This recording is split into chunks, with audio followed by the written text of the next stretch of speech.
Party ప్లీనరీపై full focus పెట్టింది BRS. త్వరలోనే party plenary నిర్వహించేందుకు సిద్ధమవుతోంది గులాబీ పార్టీ. వేదిక ఎంపిక నుంచి అజెండా వరకు అన్ని అంశాలపై హైకమాండ్ సీరియస్ గా కసరత్తు చేస్తోంది. ఇన్ఛార్జీల నియామకం, పార్టీ బలోపేతం, కీలక తీర్మానాలతో పాటు ప్రత్యర్థి పార్టీలపై దూకుడు పెంచే వ్యూహంపై కూడా ప్లీనరీలో క్లారిటీ వచ్చే అవకాశాలు కనిపిస్తున్నాయి.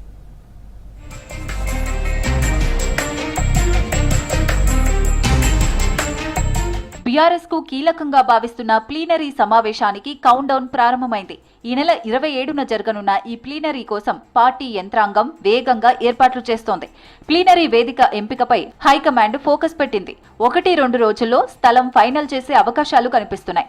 పార్టీ ప్లీనరీని భారీ స్థాయిలో నిర్వహించేలా ప్రణాళికలు సిద్ధమవుతున్నాయి. ఇన్ఛార్జీల నియామకంపై కూడా పార్టీ ప్రత్యేక దృష్టి సారించింది.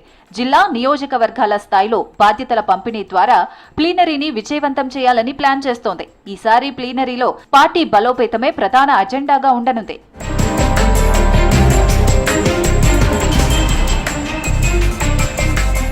పార్టీ ప్లీనరీలో మహిళలు, యువత, రైతుల సమస్యలను కేంద్రంగా తీసుకుని ప్రత్యేక చర్చలు జరిపే అవకాశం ఉంది. కీలక రాజకీయ తీర్మానాలతో పాటు రాష్ట్ర రాజకీయాల్లో తమ దూకుడు పెంచే వ్యూహాన్ని కూడా బీఆర్ఎస్ ప్రకటించే ఛాన్స్ ఉంది. ప్రత్యర్థి పార్టీలపై మరింత అగ్రెసివ్ గా వెళ్లేందుకు కార్యాచరణ సిద్ధం చేస్తోంది. ఇప్పటికే మాజీ మంత్రి, జగిత్యాలకు చెందిన కాంగ్రెస్ పార్టీ సీనియర్ నేత జీవన్ రెడ్డిని సైతం పార్టీలకు రావాలని ఆహ్వానించారు కేటీఆర్.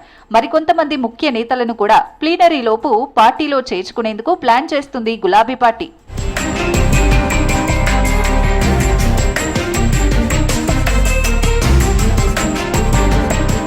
ఇది బీఆర్ఎస్ ప్లీనరీ కేవలం సమావేశం మాత్రమే కాదు, భవిష్యత్ రాజకీయాలకు దిశానిర్దేశం చేసే వేదికగా మార్చుకోవాలని అనుకుంటుంది.